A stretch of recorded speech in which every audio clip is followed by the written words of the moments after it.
Iya dah. Waalaikumsalam warahmatullahi wabarakatuh. Yang terhormat Ibu Setia Milatia Mumin, Bu Tia itu dah saling tegur sapa dengan saya. Sering bertegur sapa? Sering. Oh. Kalau saya ketemu Bu Tia selalu saya tegur, Bu Tia. Ya. Langsung beliau, siapa ya? Gitu. Tegur sapa. Itu bukan tegur sapa, nggak kenal masnya. Emang pernah ketemu? Saya tuh sering ketemu Bu Tia, cuma Bu Tia aja yang jarang ketemu saya, Bu ya. Maksudnya saya sering melihat beliau, tapi beliau nggak melihat saya. Terakhir kapan? Terakhir saya ketemu Bu Tia itu pas Bu Tia terakhir ketemu saya itu, Bu ya. Itu. Kapan tapi? Ya, tepatnya saya lupa, tapi waktu itu. Oke. Kemudian Direktur Komersil tadi, Pak Dadan Rudiansyah. Pak Dadan. Pak Dadan, luar biasa. Bajunya luar biasa karena temanya memang Gatsby. Temanya Gatsby. Mohon maaf saya pakai mendem. Bapak masih ingat ya minyak rambut zaman tahun itu ya? Ingat orang jadul. Aduh, ini rancangan baju keren ini juga. Oh ini beda, rancangan beda. Spesial hari ini ya? Spesial hari ini rancangannya beda. Rancangan siapa ini Pak? Rancangan siapa ini? Ini rancangan anggaran belanja yang sudah disetujui. Pak Arifin. Beliau Direktur Teknik. Mohon maaf, Bapak nggak ditemenin teman-temannya, nggak ada yang mau kumpul sama Bapak, gimana Pak? Enggak.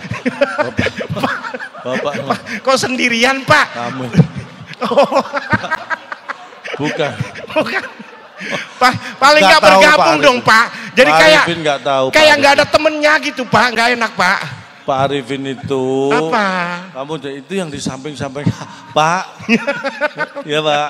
Ada itu beliau. Oh ada ya? Hanya yang bisa ngobrol dengan samping-sampingnya hanya Pak Arifin. Makanya direksi yang lain duduk di meja yang lain.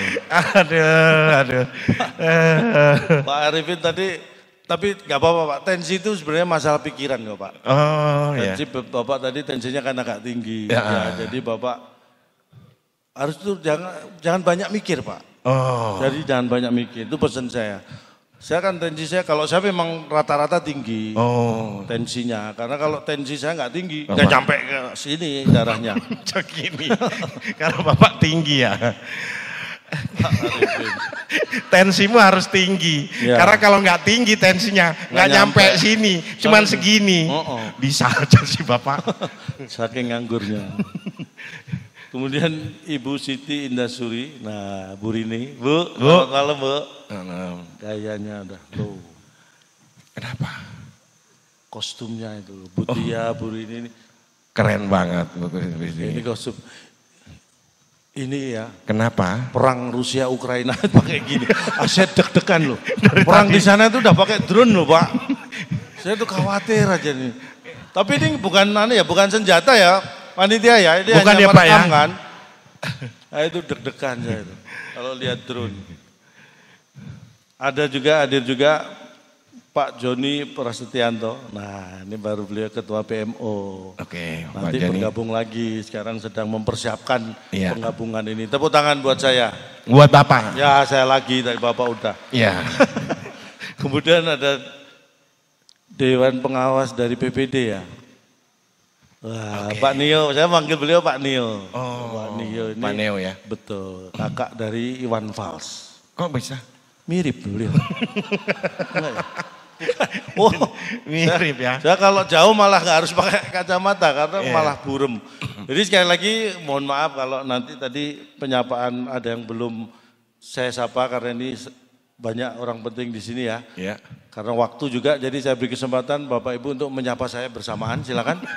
Untuk menghemat waktu aja. Yang belum disapa ya? Yang belum saya sapa. Karena dari PBD juga, pimpinan PBD. Ini semua PBD nantinya. PPD? Para pimpinan Damri, nanti jadinya gitu.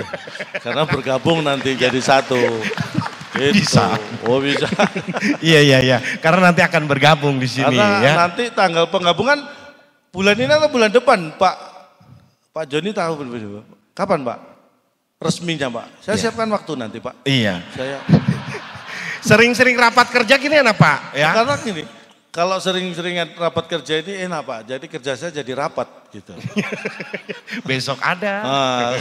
Kalau sering rapat kerja saya jadi rapat, karena tahu sendiri. Terakhir 2020 saya hadir di Damri itu sebelum pandemi persis itu. Karena seminggu atau 2 minggu setelah itu diberlakukan PSBB. Jadi kita nggak semua, ini saya dampaknya terasa banget, semua acara mulai pertengahan akhir Maret itu semua acara saya itu batal. Ya. Jadi semua yang sudah deal, sudah DP, batal. Ini menyedihkan. Yang lebih ngeselin lagi Bu, ada acara belum nelpon saya, belum menghubungi saya, telepon batalin. Itu kan kesel saya.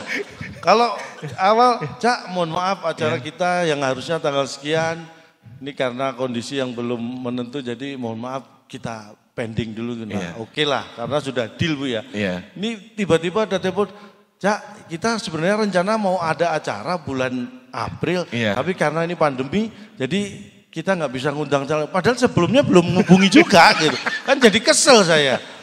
Tapi cuma pamit. Tapi saya menyadari mungkin waktu itu di kantornya juga nggak tahu apa yang harus dikerjakan, jadi dia telepon-telepon orang aja mungkin gitu. Karena pandemi untuk ketemu langsung kan susah. Tapi alhamdulillah Damri menghubungi lagi lewat teman sekampus Bapak ya.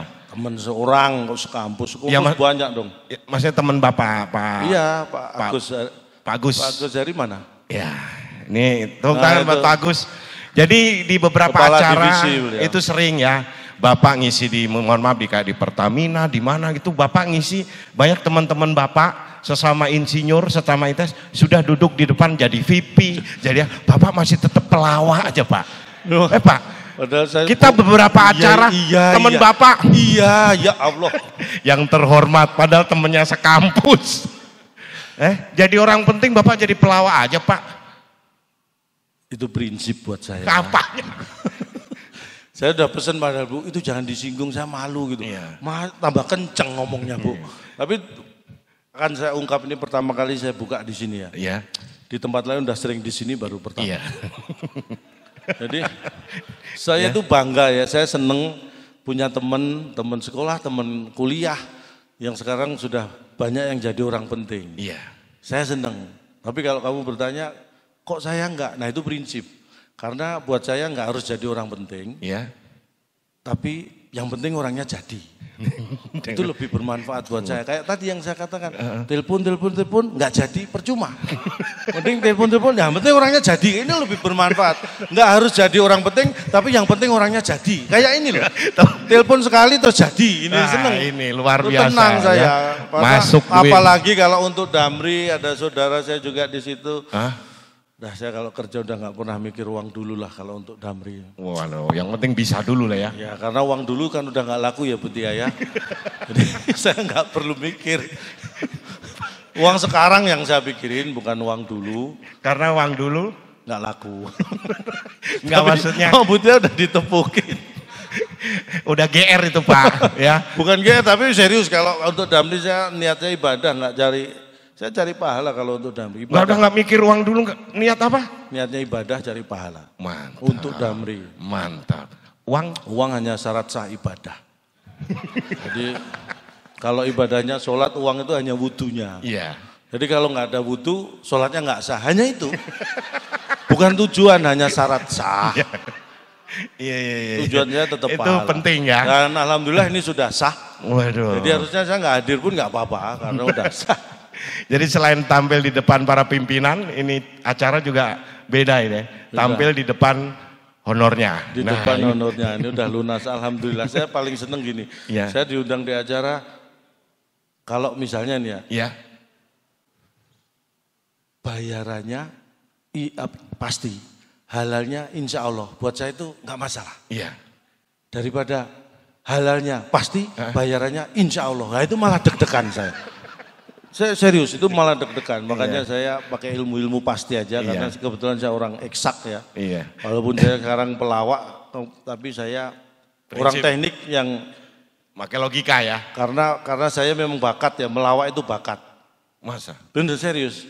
Banyak orang yang nggak tahu saya mau bakat melawak itu sejak SD. Karena dulu waktu SD Bu Tia, kalau saya terima rapot, kalau saya tunjukkan ke orang itu lihat nilai rapot saya langsung ketawa Bu. Itu saya belum ngomong loh Bu. Baru lihat rapot saya udah ketawa. Disitulah saya sadar, mungkin bakat saya melawak. Orang baru lihat rapot saya aja udah ketawa. Wah ini, makanya saya tingkatkan Bu.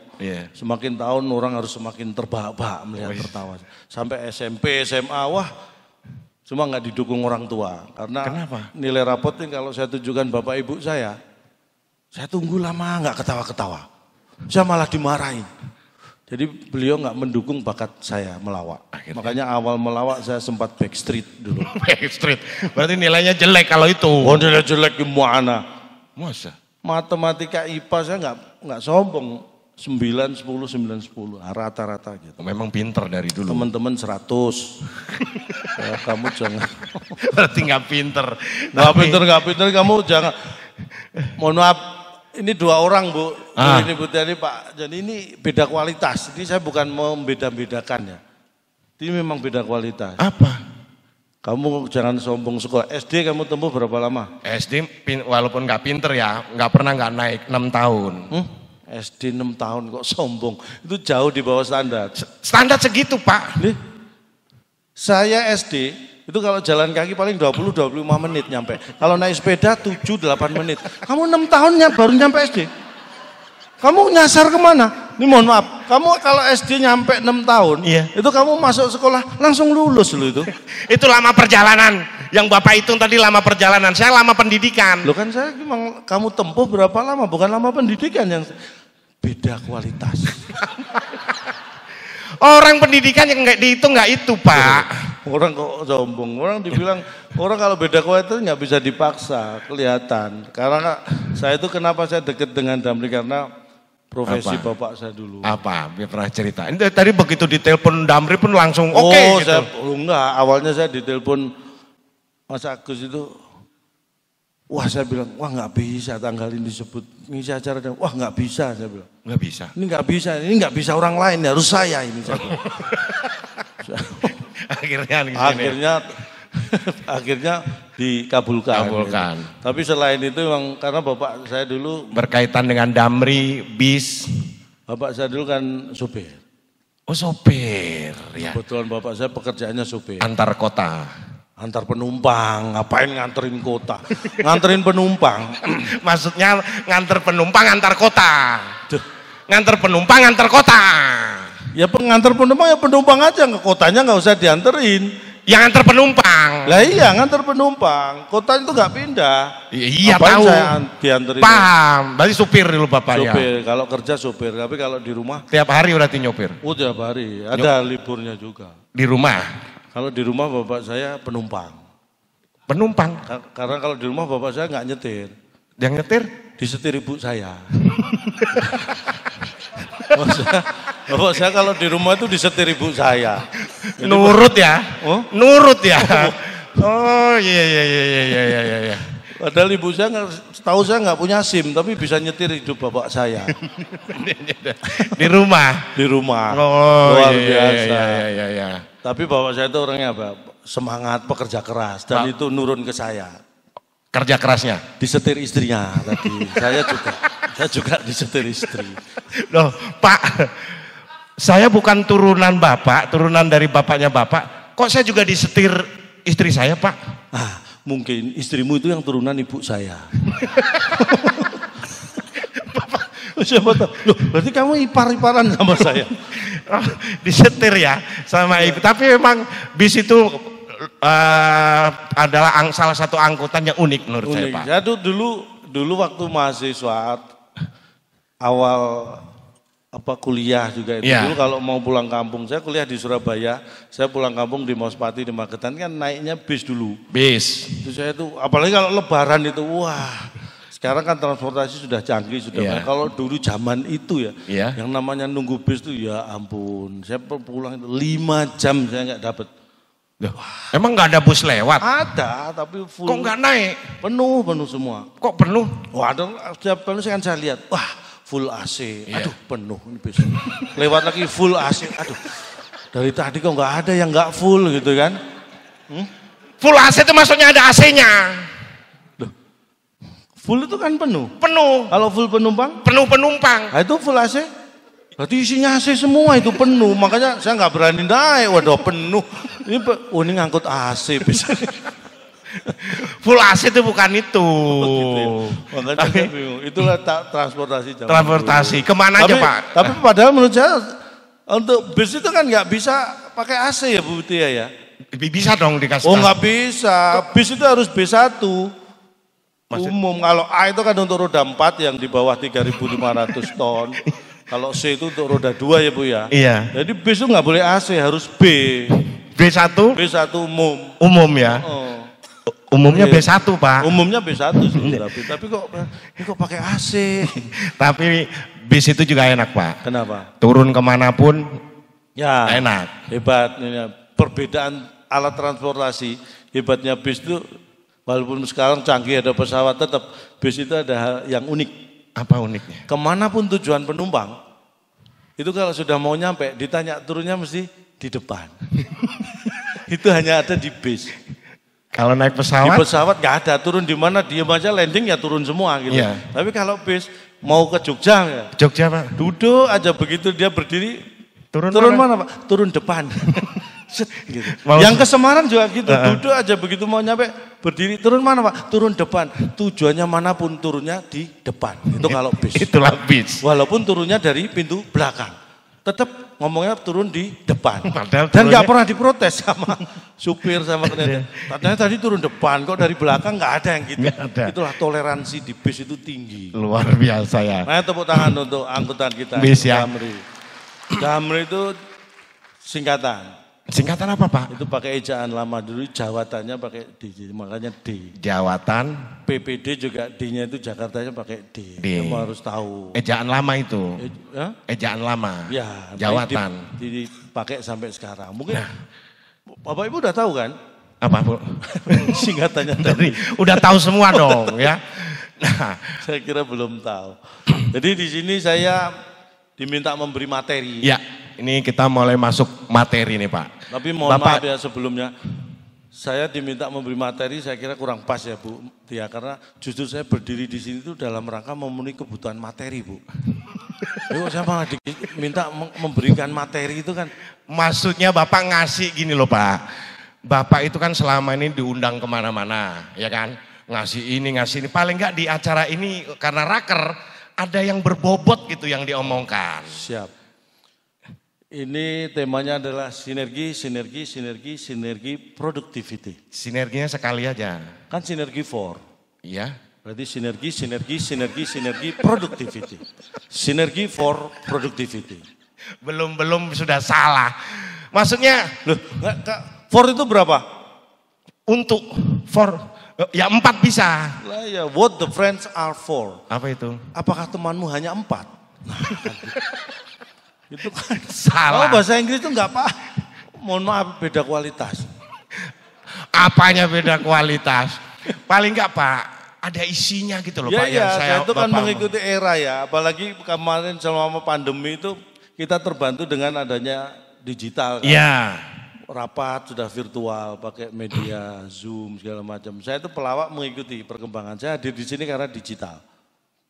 Jadi begitu antara Damri dan manajemen saya secara digit sudah cocok. Nah, saya bisa hadir. Digital, digit adalah segalanya. Digital, itu penting. Memasuki era transformasi. Transformasi. Sama, jadi begitu sudah ditransfer, saya dikasih informasi. Itu transformasi. Dan otomatis terjadilah masa transisi. Transisi. Karena ada transferan, kantong saya terisi. Jadi itu sinergi yang saya kira tadi saya sebutkan, sinergi for productivity. Productivity. Bagaimana kita bersinergi ya. Kerjasama. Karena kalau ada acara seperti ini nggak ngundang saya, rasanya ada yang kurang. Kurang apa? Kurang saya. Kan saya nggak diundang. Oh iya benar. Tapi yang jelas ini indikasi ya, kalau ada perusahaan punya acara, raker atau ulang tahun perusahaan, ngundang saya, itu berarti indikasi bahwa kinerja dan profitnya meningkat. Itu Bu Tia. Boleh tepuk tangan untuk Damri dan BPD yang ini menunjukkan, itu indikasi. Kalau perusahaan mengundang saya ketika ada acara, itu berarti profit dan kinerjanya bagus. Ya. Karena kalau profit dan kinerjanya belum bagus, kalau ada acara perusahaan paling yang diundang kan kamu. Bapak menghina saya. Lu fakta kan itu. Kemarin ada yang perusahaan kurang bagus juga nggak ngundang saya, Pak. Oh, berarti kamu yang kurang bagus. Harus ditingkatkan. Tetap aja saya. Jadi intinya itu. Jadi ini harus dibudayakan, Bu. Nah, ini berkaitan dengan yang namanya BUMN, akhlak. Akhlak. A. B. Amanah. Saya kira amanah. Saya nerusin. Amanah. Amanah penting ya memang. Amanah itu sesuatu yang membuat kita dipercaya. Ya. Tadi disampaikan modalnya itu jujur. Tadi saya sempat dengar jujur itu utama. Jujur itu dasar dari amanah. Amanah. Indikasinya apa? Orang amanah itu harus selalu amanah. Ya. Jangan aman nih. Nah, itu mulai lengah. Kalau udah mulai aman nih, nah itu Ya benar. berpeluang terjadi hal-hal yang melenceng. Iya. Makanya harus tetap amanah. Iya. Dan amanah pun harus disambung. Oke. Tadi menghindari aman nih, tapi aman ah. Nah nggak boleh juga. Jadi amanah, bukan aman ah. Jadi kalau merasa aman, merasa tidak diawasi, makanya akan terjadi hal yang tidak diinginkan. Makanya jadilah orang yang Kalau gini amanah. termasuk amanah nggak ada, Pak? Saya kan kadang dapat job ini, bayaran. Loh. Kenapa, Pak? Dapat job, dapat bayaran. 5 juta. 5 juta. Terus? Harusnya kan saya kasih istri nih. Harus. 5 juta. Teman saya ambil dulu 1 juta. Baru sisanya saya kasih istri. Beda kualitas memang ya. Kamu job dapat 5 juta. 5 juta. Sebelum kamu kasih istri kamu ambil?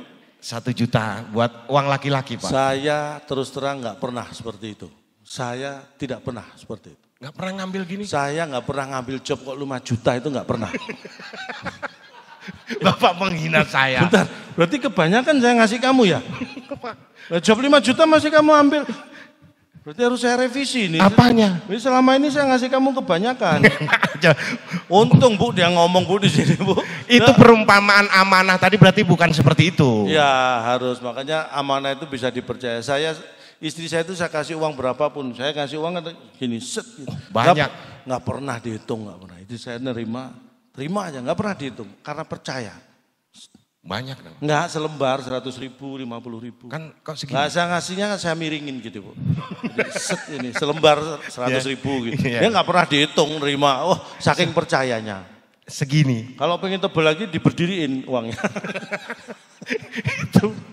Tapi kemarin selama pandemi kan saya 2,5 tahun saya sebenarnya agak bersyukur karena saya nggak pernah kasih uang tunai ke istri Bu. Kenapa? Karena uang kan bisa menjadi media penyebaran virus sekarang. Nah, terus? Saya bersyukur 2 tahun lebih saya nggak kasih tunai sama istri. Jadi saya pakai sistem cashless. Oh. Jadi kalau istri minta cash saya ngeles. Istri minta cash saya ngeles. Gitu. Silakan dicoba itu. Itu berarti pelit. Pelit gimana ini pelecehan. Saya itu sejak menikah, saya 25 tahun lebih menikah. Hampir tiap hari saya kasih uang sama istri. Hampir tiap hari? Hampir tiap hari. Masa? Loh bener. Habis nikah, besoknya saya mau kasih, hampir. Terus besoknya lagi, hampir. Itu tiap hari, sampai sekarang 25 tahun, hampir terus. Belum pernah kesampaian. Hampir tiap hari? Hampir tiap hari itu hampir. Saya tuh ngasih gitu Pak. Oh kan semua harus dihitung sembarang. Kebutuhan juga? Hah? Kebutuhan istri semua juga? Loh, walaupun saya pelawak, saya bukan sombong, ini bukan sombong, tapi itu prinsip buat saya. Apapun permintaan, apapun kebutuhan istri itu selalu saya cukupi. Semua? Semua. Cukupi? Selalu saya cukupi. Pak minta tas Pak? Cukup ya, cukup. Oh, iya. Saya selalu cukupi kebutuhan. Pak minta gelang Pak? Sudah cukup. Itu cara mencukupi semua permintaan istri. Iya. Silakan dicoba, itu cukup efektif. Cukup ya? Cukup. Cukup efektif memang ya? Cukup ya. Itu niat saya mencukupi kebutuhan istri.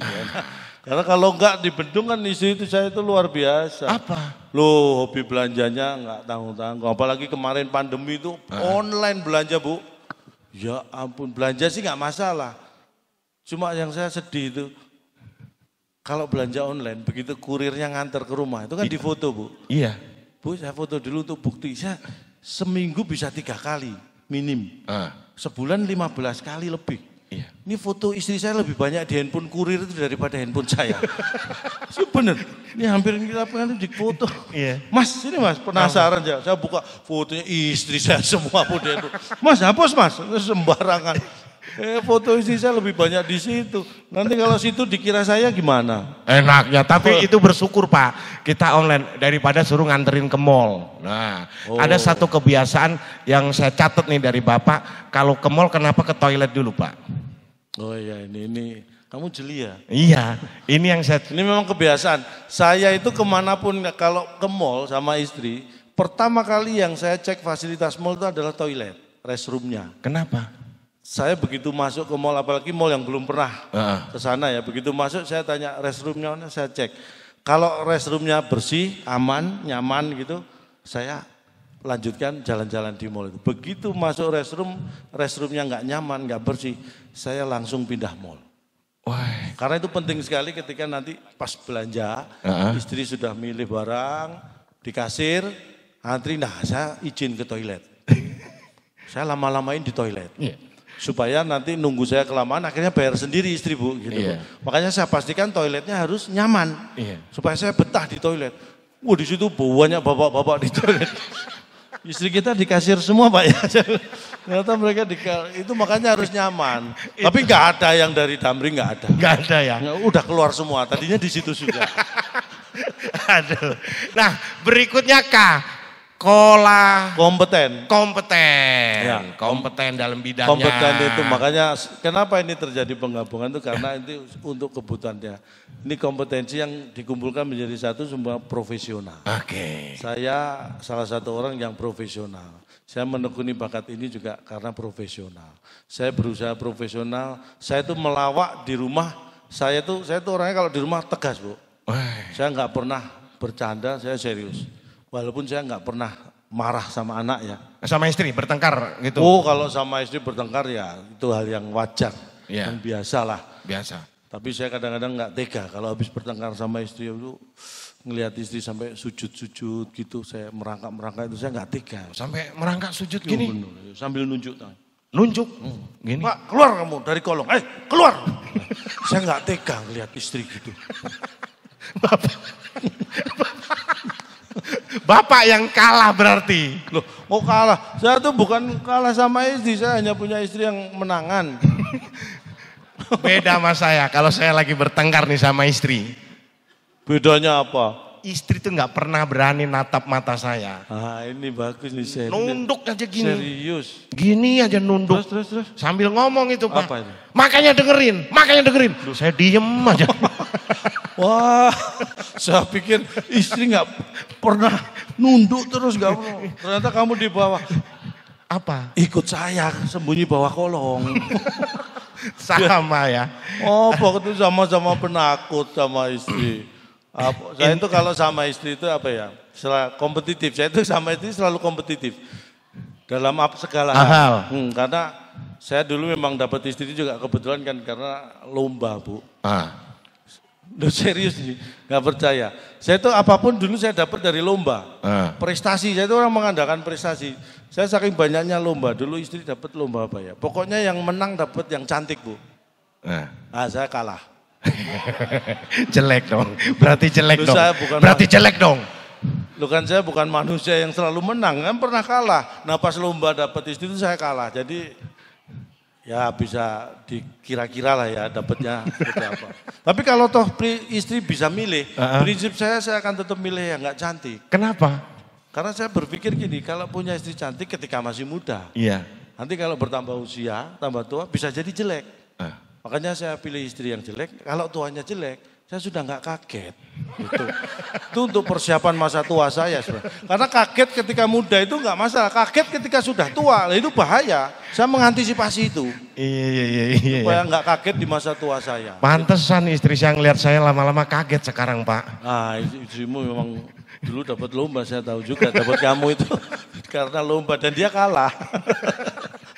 Aduh, tapi walaupun itu. Tapi itu dulu Bu, sekarang kan zaman sudah pakai skincare sekarang. Itu. Istri saya udah, saya apapun ya istri saya, kamu beli skincare yang paling mahal lah, udah.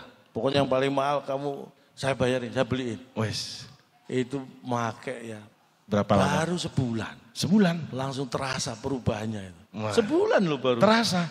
Terasa banget. Jadi sebulan yang lalu kalau saya makan ada ayam, ada ikan. Sekarang cuma tahu, tempe. Aduh, terasa banget perubahan. Perubahan skincare itu yang terasa itu. Yang penting terlihat cantik istri. Ya, memang. Biaya mahal tapi istri terlihat cantik, wah lumayan. Ya kan di saya itu udah apapun kan inner beauty. Weh. Cantikannya dari dalam. Makanya saya larang keluar rumah. Biar? Karena begitu keluar nggak cantik. Cantiknya tuh dari dalam. Udah kamu di dalam aja udah biar cantik. Mana sih Bapak dari tadi ngomongin? Ini loh istri saya. Mana? Nggak percaya. Ini Bapak Ibu ini istri saya jadikan wallpaper. Sama siapa itu? Nah cucu.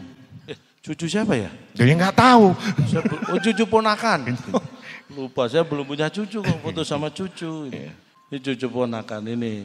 Kan dulu kalau kita nyimpen foto istri, foto pacar kan di dompet. Sekarang saya nggak bisa nyimpen foto istri di dompet. Kenapa? Karena dompet saya dibawa istri.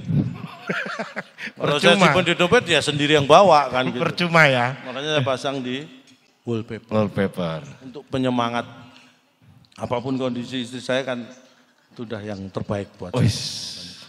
Kalau saya ada masalah kerja saya lihat wallpaper wajah istri, aduh masalah langsung jadi ringan. Wis mantap. Masalah paling berat ya ini. Udah nggak ada yang ngalahin kamu deh masalah.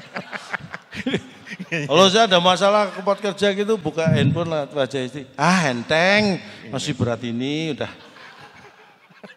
Mau punya masalah? Enggak, pinjem dong Pak. Enggak. Masalah saya banyak. Tadi Masalah saya banyak. Keluar, handphonemu keluarin. Kenapa? Kenapa istriku telepon kamu tadi? Enggak ada Pak. Di ruang ada miss call. Ini istriku, istri saya sendiri. Istriku, saya kasih nama istriku. Saya nyimpen nama istriku di sini kan istriku Bu. Kok istriku telepon Akbar? Saya kan kaget. Apa mungkin telepon saya nggak kedengaran gitu? Saya lihat, lu nggak ada panggilan, makanya curi. Ganti istrimu. Orang istriku. Biar aku nggak kaget, tapi pikir istriku telepon kamu. Istrimu, ganti istrimu. Bapak yang ganti dong. Maksudnya? Cintaku, sayangku gitu. Nah, saya kan nggak suka bohong.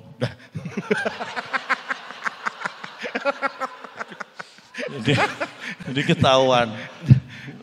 Kamu ganti gitu loh. Ya ganti, Bapak yang ganti. Bu, kerja di entertain kayak saya itu jangan dibilangin, apalagi kalau laki-laki ya. Itu yang namanya dicurigai itu dulu awal menikah itu gitu Bu. Curiga aja bawaannya istri itu kalau saya kerja. Pulang kerja itu handphone dulu mesti digeledah. Kontak person itu dicek satu persatu.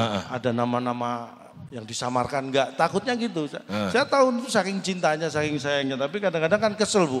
Kita ini udah bener, enggak neko-neko masih dicurigai. Pernah waktu itu dia periksa, ada nama Mak Lampir Bu.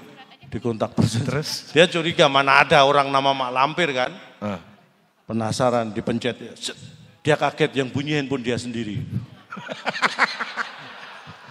Baru tahu saya kasih nama Mak Lampir. Bapak tega berarti. Tapi setelah itu dia kapok, nggak pernah geledah handphone saya lagi. Orang kita udah jujur masih dicurigai. Lah makanya Pak, saya kan dulu juga gitu. Kalau habis reuni, habis apa gitu, dicek. Makanya saya ganti gitu kayak tukang galon, tukang gas gitu. Tapi itu dulu Pak. Beda kualitas. Itu dulu. Coba saya tanya nih, buktinya ya. Apa? Handphonemu di rumah kalau mulai dipegang istrimu, apa yang kamu rasakan? Ya banyak deg-degan. Bapak-bapak lain juga gitu Pak. Oh, jangan ngajak bapak-bapak, aku tanya kamu. Kamu aja. Ya deg-degan Pak. Beda kualitas. Saya, nih terus terang nih Bapak Ibu. Aku lihat handphonemu dipegang istrimu, aku nggak deg-degan sama sekali. Kan handphoneku. Beda kualitas. Orang handphone saya. Ya itu makanya beda. Orang bangun tidur kayak kamu itu. Iya. Pertama kali yang dicari apa? Iya sekarang handphone. Udah ketebak. Orang kualitas rendah itu gitu. Ngecek-ngecek aja Pak. Alasannya. Pokoknya bangun tidur yang kamu cari. Handphone. Itu manusia kualitas rendah. Lah Bapak. Sama-sama punya handphone beda dengan saya. Saya bangun tidur pertama kali yang saya cari anak. Anak? Handphone saya kan dibawa anak. Sama aja. Oh beda, saya nyari anak, kamu nyari handphone kok. Lah saya nyari handphone buat nyari anak. Berarti anak nomor 2 buat kamu. Pertama handphone. Kalau saya nyari anak dulu, anak ketemu handphone nomor 2. Tapi kan tujuannya handphone. Beda kualitas. Maksudnya Pak, sekarang itu kenapa handphone penting nih ya? Karena apa-apa, misal ini, kita gini aja deh, rahasia apa semua laki-laki kan di sini nih. Wah. Maksudnya ada di handphone. Kamu masih rahasia. Kegiatan apa aja sekarang makanya handphone. Makanya diyakinkan, istri itu saya bilang tadi, harus dibikin percaya. Amanah, trust itu penting. Kamu mau biar istrimu percaya, kamu gimana? Ya sudah saya bilang, pokoknya Dek, kamu dan aku ini tidak terpisahkan. Ibarat ya surat sama perangkonya lah, saling nempel gitu. Ini mohon maaf, terakhir kali lihat perangko kapan Bapak Ibu? Lama kita nggak lihat perangko ya. Ngerayu masih pakai perangko. Lah Bapak? Itu anak muda yang denger, ini ngomong apa kok fiktif gitu. Itu kamu kalau ngerayu itu yang update. Kalau saya orang teknik, ngerayu tetap update walaupun tujuannya sama. Kan saya panggil istri saya kan mama. Bu, katanya mama. Enggak, saya kan dibilang ibu mertua dulu. Bu, saya ngomong ke anaknya ya Bu ya. Enggak perlu. Ma, kamu sama aku itu enggak terpisahkan. Enggak bisa hidup satu tanpa lainnya. Kalau diibaratkan itu kayak handphone dan SIM card. Tidak terpisahkan, melengket terus, nggak bisa hidup satu tanpa lain. Istri seneng dong. Seneng istri saya. Istri nggak tahu handphone sekarang SIM cardnya bisa 2 ya Bu ya. Bisa. Istri saya jangan dikasih tahu. Itu namanya nggak setia, nggak ada trust seperti itu Pak. Tapi itu canggih. Tapi memang kalau ada kamu nggak usah sombong. Apa? Istri saya itu memang karena pinter juga ya. Jadi sekarang udah nggak pernah punya saya. Kenapa? Sejak saya belikan yang Facelock ID udah beres. Itulah bedanya istrinya Mas Akbar dengan istri saya. Istri saya itu handphone secanggih apapun, dikunci pakai metode apapun masih bisa dibongkar. Itu istri saya. Masa? Hebat. Ini handphone saya pakai Facelock, Face ID aja masih bisa dibongkar. Mungkin pas saya tidur, ini satu-satunya saat nggak pegang. Di CCTV kan kelihatan. Saya kan naruhnya di sisi kompor, di CCTV udah penuh barang. Rumah nggak ada kameranya, ada nggak kameranya? Ada. Carport saya kecil aja kamera 2, saya pasang kamera ini ngawasi kamera ini ngawasi kamera ini. 6 tahun Bu saya pasang kameranya nggak hilang. Sepeda motor 4 kali hilang. Tapi kameranya enggak. Kameranya bagus itu. Wifi ada di rumah? Loh, melecehkan lagi. Rumah saya itu saya pasang wifi yang paling mahal langganannya, pokoknya yang paling cepat, paling kenceng. Langganannya? Pokoknya paling mahal siapa? Kalau nggak percaya, kalau mampir di rumah saya Bu, silakan dicoba wifi di rumah saya itu begitu login langsung lock out. Wih kenceng banget ini. Saya bayar mahal. Itu berarti lambat. Lambat gimana orang login langsung lock out, saking kencengnya kok. Terus itu tadi gimana? Saya cek kan. Mungkin pas saya tidur, tapi saya mikirnya gini kan, tapi kalau sudah terjadi gitu, password diketahui istri dibuka, biasanya di rumah tangga saya ini ya, besoknya pasti ada diskusi kecil, tapi berkepanjangan. Sama. Diskusi kecil tapi berkepanjangan. Itu diskusi besar. Lu kecil, nyantai, sambil nyantai, ngobrol, tapi dan kadang-kadang saya merasa diskusinya udah selesai, tiba-tiba setengah tahun, setahun berikutnya, diajak diskusi, temanya masih itu lagi. Waduh, ya kan repot. Saya sudah setahun yang lalu saya jawab apa kan lupa ya Bu ya. Kalau saya jawab, lah istri saya ingat kalau jawabannya beda. Waduh, celaka. Makanya kesalahan saya milih istri karena nggak milih yang pelupa itu tadi. Terus? Jadi gitu. Ya saya namanya laki-laki kan mau bales dong. Iya. Masa handphone saya aja yang bisa dibongkar, handphone istri harus saya buka. Saya tunggu istri tidur kan. Terus? Saya ketiduran. Kan nggak perlu diceritain. Ya kan besoknya ada lagi. Besoknya saya tunggu istri tidur. Udah. Injennya apa belum? Saya tes. Diem. Saya kaget. Oh berarti saya belum tidur. Loh, kemarin nggak saya cek, saya ketiduran loh. Makanya ini saya cek.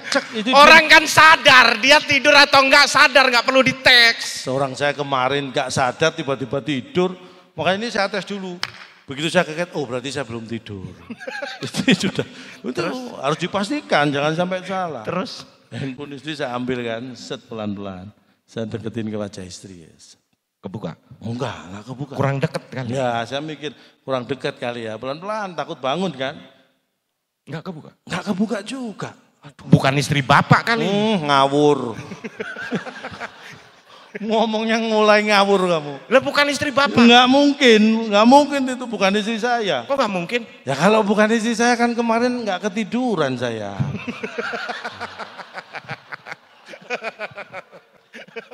Mancing emosi. Pak, kamu itu jangan mancing. Itu istri saya itu. Terus? Kenapa ya handphone sama kok istri nggak kebuka. Terus? Saya sampai nggak bisa tidur. Mikir kenapa, baru menjelang subuh nih saya. Oh ini dia penyebabnya. Apa? Istri saya itu kalau tidur nggak pernah pakai make up, Bu. Jadi? Wajahnya beda banget.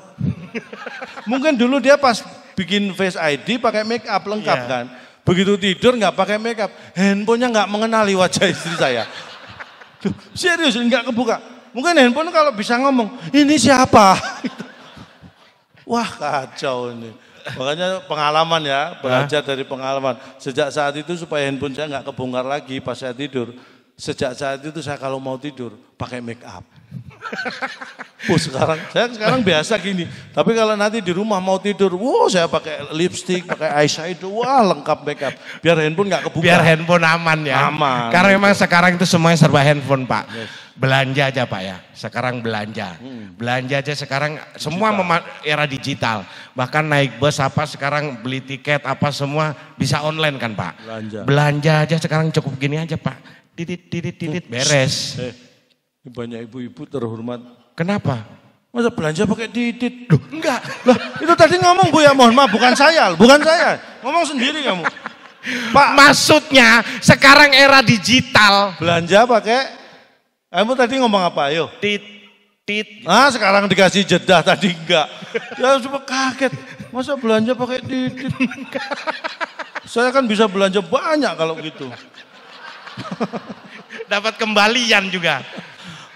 Itu maksudnya Pak, bunyinya.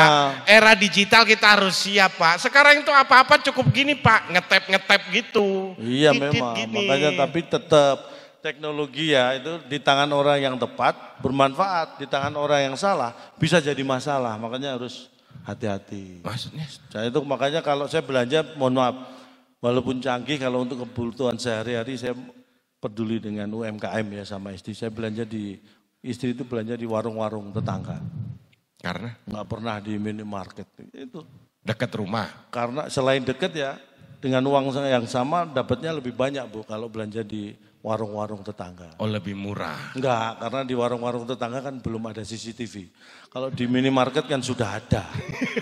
Jadi dapatnya bisa lebih banyak kalau di warung tetangga. Itu nyolong. Itu berarti nyolong mah. Ya, kok nyolong? Kalau sekarang saya pakai sistem gitu belanja. Kalau dulu istri saya tuh saya kasih modal, saya suruh buka toko. Oh buka toko. Saya kasih modal nih linggis kunci T, sana kamu buka toko. Sana. Itu namanya ngerampok. Dapatnya dulu lebih banyak. Dari tadi ngajarin yang nggak bener ngerampok. Telepon, istri saya telepon. Istri saya tuh kalau saya kerja Bu, telepon terus Bu. Ya Allah. Padahal belum selesai, sudah telepon. Udah tahu, dia setiap setengah jam dia telepon. Dia saat dia nggak telepon saya itu pas dia saya telepon. Sama dong berarti.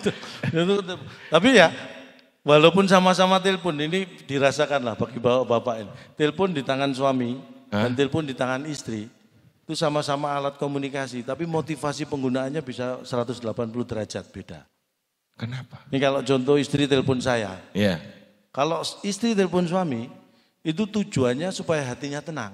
Motivasi teleponnya adalah untuk memastikan pasangannya ada di mana, supaya tahu keadaannya bagaimana, supaya hatinya tenang. Jadi kalau istri telepon saya, Pak di mana? Ini lagi di Bogor ada acara damri. Hati istri saya tenang, karena tahu suaminya sedang bekerja baik-baik saja. Iya. Itu. Tapi kalau saya telepon istri, tujuannya sama supaya hati saya tenang. Motivasinya adalah untuk memastikan istri tidak ada di sekitar saya. Supaya hati saya tenang. Itu gitu. Bapak gitu. Kalau saya telepon, Mah di mana? Di rumah Pak, masa? Tenang. Ya kan? Wah di mana? Ini lagi di Senayan City Pak. Pindah mal yuk, istri saya di sini. Gitu. Jadi, nah yang ketawa itu berarti sama ya yang dirasakannya. Nggak masalah, nanti saya kasih tips. Itu bisa apa ya, kalau nggak dihilangkan ya ditutupi bisa. Nanti saya kasih tips kalau diundang lagi. Biar itu tadi ya, biar nggak takut sama istri tadi ya. Saya nggak pernah takut. Ya. Bu, tadi kita baru nyampe A dan K. Nah. A, K, masih ada H, L, A, K. Iya, harmoni. Harmoni, ya. Loyal, adaptif, kolaboratif. Ini materi isinya lebih menarik, Bu Tia. Yeah. Nanti akan saya ungkap kalau diundang lagi, Bu. Saya janji. Saya masih punya utang 4 huruf H, L, A, K. Tolong saya diingatkan ya, Bu ya. Tolong saya diingatkan. Jadi, kalau mungkin Ibu nggak sempat ingat nanti ya saya ingatkan Ibu lah untuk undang saya lagi ya, Bu ya. Karena ini penting, ini menarik Bu, HLAK ini, saya janji ini lebih menarik. Untuk tadi yang 4 ya, tentang akhlak itu ya. Iya. Karena waktu juga, karena tadi kita akan terlalu banyak materi, jadi yang tapi paling enggak, ya, saya masih punya utang Bu, maaf Bu ya. Ada yang disampaikan gitu Pak, yang ada isinya, jangan kosong semua dari tadi, ada yang ada manfaatnya gitu loh. Itu. Jadi selama ini tadi ngambuk. Enggak ada isinya sama sekali. Saya itu gini ya, saya tahu kultur bangsa kita Bu ya. Dulu kalau sekolah kita itu 12 tahun diajari, sepintar apapun kita, ada hal pelajaran yang kalau pelajaran itu datang semua murid, mau pinter nggak pinter, pasti bahagia. Olahraga dulu. Olahraga ada yang suka, ada yang enggak. Ekstrakurikuler. Ekstrakurikuler itu diberi pilihan karena tahu ada yang suka, ada yang enggak. Ada satu pelajaran kalau datang semua murid bahagia. Pelajaran kosong. Oh, ketawa semua ingat ya. Makanya 12 tahun kita dididik dalam kultur yang seperti itu pasti akan terbawa sampai kapan. Makanya yang saya sampaikan itu kosong. Yang penting apa? Ditunggu dan bikin bahagia. Itulah. Itu saya masuk lewat celah itu. Jadi bukan sembarangan. Memang saya usahakan kosong supaya masuk dan ditunggu bikin bahagia. Tapi paling enggak pesan apa gitu loh Pak? Ya tadi menyambung yang disampaikan ya. Sinergi productivity tadi itu. Sinergi for productivity. Sebentar lagi kita akan bersama-sama bekerja antara Damri dan PBD melebur menjadi satu. Jadi sudah tidak ada lagi egosentris. Kamu Damri, kamu PBD, kamu cabang mana, kamu cabang. Enggak ada. Semua berkumpul di sini niatnya adalah berjuang. Dan saya hanya mengingatkan, berjuang butuh bersatu. Berjuang butuh bersatu. Jangan 2. Jadi bernya 1 aja. Kalau 2 jadi berjuang. Berjuang butuh bersatu. Kalau 2 berjuang. 3 berjuang. Pak yang benar Pak. Tadi udah mulai benar, cuma agak bingung. Benar berjuang butuh bersatu, sudah sampai di situ aja. Oke. Makanya dibutuhkan sinergi tadi. Kebersamaan. Nggak ada egosentris, nggak ada aku lagi, yang ada kita. Tadi kan ada aku menjadi kita, itu tadi. Jadi mulai sekarang ganti aku dengan kita. Jadi tujuan itu bukan hanya tujuan aku, itu tujuan kita. Semangat berjuang bukan hanya semangat berjuang aku, itu semangat berjuang kita. Tugas kita bukan hanya aku. Karena nanti keberhasilan, kesuksesan, itulah keberhasilan dan kesuksesan kita, bukan lagi aku. Ganti aku dengan kita mulai malam ini. Mantap. Ini berarti job kita ya? Ini job aku. Ini job aku. Katanya ganti kita. Itu untuk Damri, ganti aku dengan kita. Untuk kita tetap aku. Bu Tia ini job aku Bu. Kamu jangan mengita-ngitakan aku. Ganti kesuruh ganti. Itu untuk Damri, ganti aku dengan kita. Untuk kita, ini tetap aku. Kamu belum aman. Jadi mungkin itu yang bisa saya sampaikan. Apa perlu tanya jawab Q&A? Oh, perlu. Saya beri kesempatan mungkin 3-4 bertanya, yang lain siap-siap menjawab ya. Terus Bapak ngapain? Saya lihat aja dari sini. Tapi saya senang. Ya, kalau ada interaktif itu saya senang. Senang ya? Oke. Oh, tidak ada pertanyaan, bagus.